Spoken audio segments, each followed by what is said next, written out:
साप, नाग यांचं नाव जरी घेतलं तरी भल्या भल्यांना घाम फुटतो।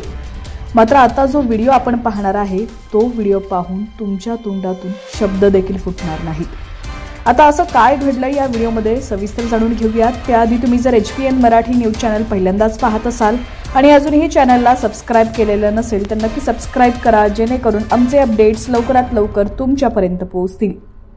तर घडलं असं की केरळच्या कोझिकोड जिल्ह्यात अत्यंत धाडसी महिला वन अधिकाऱ्याने किंग कोब्राला फक्त 6 मिनिटात रेस्क्यू करत सर्वांना चकित केलंय। महिला अधिकाऱ्याचं धाडस पाहून सर्वांनी सलाम ठोकलाय। हे काम केवळ धोकादायक नव्हतं तर त्यांच्यासाठी संयम, आत्मविश्वास आणि अनुभवाचीही आवश्यकता होती।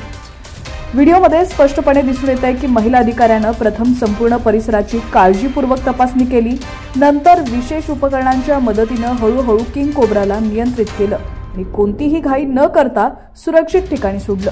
किंग कोब्रा हा जगातील सर्वात लांब विषारी साप आहे आणि त्याचा सामना करणं म्हणजे काही सोपी गोष्ट नाहीये।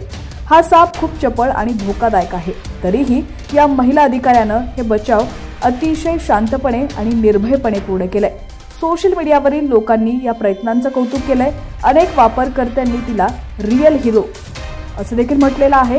या घटनेवरून हेही सिद्ध होतंय की वन्यजीव संवर्धनासारख्या कठीण क्षेत्रातही महिला आता प्रभावी भूमिका बजावत आहेत। वन विभागानंही या महिला अधिकाऱ्याच्या शौर्याचं आणि कार्यक्षमतेचं कौतुक केलंय। ही घटना वनसेवेतील महिलांच्या सहभागाचे आणि नेतृत्व क्षमतेचे एक उत्तम उदाहरण असल्याचं विभागानं म्हटलंय। दरम्यान हा व्हायरल व्हिडिओ पाहून तुम्हाला देखील काय वाटलं कमेंट्सच्या माध्यमातून नक्की कळवा आणि या रणरागिणीचा व्हिडिओ मोठ्या प्रमाणात व्हायरल होऊ द्या, जास्तीत जास्त शेअर करा।